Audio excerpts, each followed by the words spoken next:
After serving in the army and disappearing for nearly 2 months, Jackson Steele was declared dead, but he managed to summon strength that didn't exist in his body to escape death. His family was all Jack could think about, and he would finally return home to reunite with his wife and daughter. However, upon his arrival, he found his wife cheating on him with someone he would never have imagined, and the unthinkable happened. On his way back home, Jackson recalled the nightmare he endured in the war. A near-death experience like the one he had was truly traumatic, especially the one he went through. They had been in Afghanistan for a year when Jack and his comrades spent days lost in the middle of a forest after their helicopter was shot down by enemies during a retreat. Unfortunately, he was the only one found alive after 47 days and witnessed each of his friends die in front of him. These were memories he would never forget, but he shook his head and tried to fill his mind with memories of his wife Carol and his daughter Zoe smiling at him, as they always did when he came back home from work. This time, their smiles would be replaced with a look of shock, he thought, as he had been presumed dead until then and had asked his superiors not to tell his family they had found him, so that his homecoming would be a surprise. Surprising others was a habit that Jackson had, and he wanted to play with it, to surprise everyone with his miraculous return, and also to try to distract himself from his own traumas. However, it would be him who would be surprised. When the taxi stopped at his house, his heart was racing, revealing the anxiety he felt about finally reuniting with the loves of his life, until he saw his brother's car parked in front of the house. Jackson felt a certain relief upon seeing his brother Sam's car because, before leaving for war, he had asked him to take care of Carol and Zoe while he was away, so he knew they hadn't been alone all that time. He approached the front door, rang the bell, and after a few seconds, Sam opened the door. He couldn't believe his eyes. It was as if he had seen a ghost.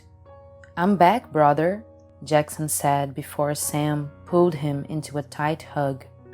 "Who is it, Sam?" Carol said, approaching the door. When she looked at her husband she thought was dead, the woman almost fainted from shock, just as he had imagined. "I'm back," Jackson said, moving toward her to embrace and kiss her, as he had dreamed of all the time they were apart. But when he held her and heard her crying on his chest, he had a strange sensation he couldn't explain. "It's really you. I can't believe it, Jack. You're back," the woman murmured. "I'll leave you two alone. We'll catch up later," Sam said, hastily leaving through the door.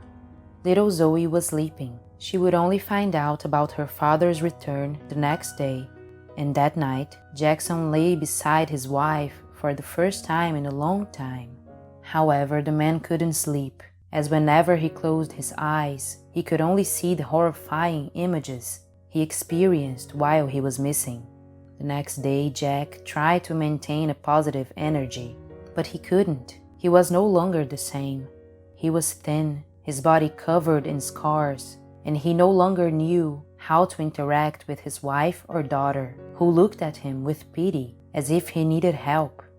After lunch, they had all planned to go skiing with Uncle Sam, a Sunday tradition they had developed, and Jack made an effort to leave the house. Feeling disheartened since his return, Jack simply sat on a bench, observing his family skiing. He stared intently at Sam, Carol, and his daughter laughing together. They seemed like a perfect family, and that scene filled him with a sickening jealousy and a rage he had never felt before. His mind, which had been dominated by war memories, began to fill with hypothetical images of his wife cheating on him with his brother. Jack continued to watch them. He knew Sam very well and saw how their intimacy had changed. It was more intense. Sam noticed his brother's gaze and walked toward him to sit beside him, and Jack spat on the ground in an angry gesture as he approached. "Hey, aren't you going to ski with us?" Sam asked. Jackson continued to look straight ahead, as if he hadn't heard. "Jack?" Sam persisted. "What's going on between you and Carol?" Jack abruptly asked. "What?" "I'm not an idiot, Sam, and I know you. You are acting like a passionate couple over there." "Are you crazy, Jack? For God's sake, look at what you're saying. I would never do that." "You thought I was dead. It would make sense if you were together. You can be honest with me." "No, man, you're out of your mind. That's what's going on," Sam said before getting up to play with his niece. The rest of the day was relatively calm, despite Jack's persistent silence. When it was time to go home, Sam said his goodbyes, and everyone went to their respective houses. During dinner and the remainder of the evening, Jack kept thinking about the possibility of the betrayal being real, and if it was, he concluded that it wouldn't be so difficult to catch them in the act. So he planned the best way to do it, to make sure they weren't lying and he wasn't crazy. The next day, he would put the plan into action. During the night, while the girls were sleeping, Jack deliberately broke the kitchen sink's plumbing to have a reason to ask for his brother's help, who was skilled at fixing such things. Jack could easily fix the sink himself, but he made up an excuse to be away and leave his wife and brother alone. As soon as the sun rose, Jack went to the kitchen and alerted his wife about the problem with the sink, saying he would call Sam because he needed to go to the Marine base to talk to his colleagues about what he went through when he disappeared. Zoe woke up to catch the school bus, and Carol and Sam would be alone. Carol was finishing washing the breakfast dishes when Sam finally knocked on the door. Jack opened it and greeted his brother, saying, "Thanks for coming. I'm running late for my meeting," saying goodbye to his wife and Sam and getting into the car, pretending to head to the base. Jack stopped the car a block away and walked back to hide in the bushes of his own garden, where he could see perfectly through the windows of the kitchen, living room, and bedroom. Carol and Sam were talking, and the woman offered a cup of coffee to her brother-in-law. Everything seemed fine so far. However, Jack's suspicion was not an illusion, and shortly after taking the cup from Carol's hand, Sam left it on the counter and pulled Carol into his arms, kissing her passionately.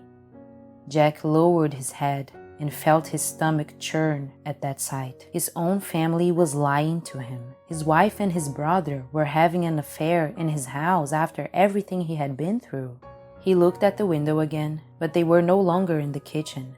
Jack approached the bedroom window, and that's when he saw them on his bed.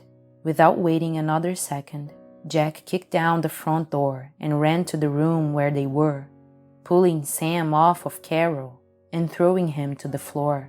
Jack was out of control, delivering punches to Sam's face, who was only trying to defend himself. While Carol screamed for them to stop, Jack continued the assault for seconds that felt like an eternity. His brother was starting to lose consciousness, and Carol threw herself to the ground in tears, not knowing what to do. Seeing his distraught wife and his brother's unresponsive state, sanity seemed to return to Jack, and he abruptly stopped. He then stepped back, leaning against the wall, and had an intense crying fit. He looked at Carol trying to revive Sam, who was moving with difficulty, and he simply ran out of the house. Jack ran to his car as tears streamed down his face. He didn't want to have done that. It was an accident. He wasn't himself. Unable to think straight, he drove out of town and stopped at a roadside motel, 40 minutes away from where he lived. He lay on the worn-out bed in the room and cried for hours until sleep overcame him and he finally fell asleep. Jack stayed in the motel for 3 days without contacting anyone. He needed to be alone, to think about everything that had happened and was happening to him. Was his anger justified? Was his family deceiving him out of pure malice? It couldn't be. His wife and his brother were his best friends. There had to be some explanation. His mind was completely confused. Not even in the worst nightmare could he have imagined that this could happen after the hell he went through in the war. But it was real, and he needed to take some action to prevent himself from going insane. After the 3rd day of reflection, Jack came up to the conclusion that he needed professional help. He remembered what his colleagues said before he left the last time, that many soldiers returned traumatized, and there was a specialized recovery center to take care of their mental health. It was the best option Jack had at the moment, and he decided to set aside his pride and try to seek help there. Before checking out of the motel, he sat down to have a cup of coffee in the cafeteria, and one of the guests recognized him from the newspapers. "You're Jackson Steele, aren't you? You're a hero. Everyone in the region talks about you." Jack chuckled. "I'm not a hero. All of this has only brought me trouble. And for what? To be a false hero, to be missing for months, and then to find my wife and my brother betraying me behind my back. Nothing about the war was worth it," he bitterly vented. "I'm sorry about that," the man replied, and they started a friendly conversation. The man mentioned that he also served in the army for a while and shared a brief story of how he fell in love with another woman while being on the other side of the world. He, too, was married and deeply in love with his then wife, but he couldn't help but fall madly in love with Margaret, the cook who accompanied the soldiers during missions. These things are inevitable. You see, my wife was the love of my life back then, but there's no explanation for these things. They just happen, and all we can do is accept them and try to deal with them the best way we can. The conversation Jack had with that man made him reflect on the moment he was living. He had been away from home for so long, and perhaps everything had naturally unfolded, and there was nothing that could be done about it. Jack said goodbye to the kind man and decided to go home and calmly listen to his wife and brother's side of the story. When he arrived, Carol was in the kitchen with Sam, who had a bruised face but was recovering. When he saw Jack, he simply embraced him, saying, "Oh, brother, thank God. Where have you been? We were so worried. I'm sorry. I'm so sorry. Please forgive me for everything. Please." The desperation in Sam's voice was evident.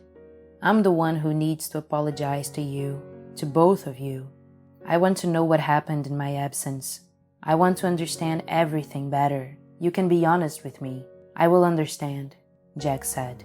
Thus, the three of them sat down at the table in the living room, and Carol and Sam recounted to Jack how they had supported each other during the mourning period. Sam had helped Carol take care of their daughter and the house, and when they received the news that Jack would not return, they grew even closer because they felt the same pain. It simply happened, and after a few months, they realized that they had fallen in love with each other and had surrendered to their feelings. When Jack miraculously got back, they decided to keep it a secret until he was in a better state to hear the news. We chose not to say anything initially because we saw how devastated you were by what you had gone through. We didn't want to lie. We were trying to protect you, but now we see that it wasn't the best choice," Carol said, holding Jack's hand. "We're still a family. We always will be. Our Zoe needs us, all of us," the woman added. "Okay, one step at a time. I need to get used to all of this first." "Well, that's it then. My brother and my wife," Jack said in an ironic tone. "Everything will be fine. I'll take care of myself, and little by little, everything will fall into place." On that same day, he went to the recovery center to start addressing his traumas and deal with all the surprises of the past few months. He began the care program at the center and met numerous people with different stories and traumas, and they ended up becoming his friends. It was at the center that, in addition to recovering mentally and leaving the past behind, he met Natalie, one of the psychologists with whom he had more conversations and eventually fell in love with. Today, Jack is married to Natalie, Sam married Carol, and together with Zoe, they form a beautiful family based on the pure love they built over time. This is a story that makes us reflect on many things, but mainly on the power of forgiveness and love, which, when cultivated above negative feelings, can bring forth more wonderful things that we could ever imagine. If you know any similar stories, Write about it in the comments, like the video, share with your friends, and subscribe to the channel for more fantastic stories.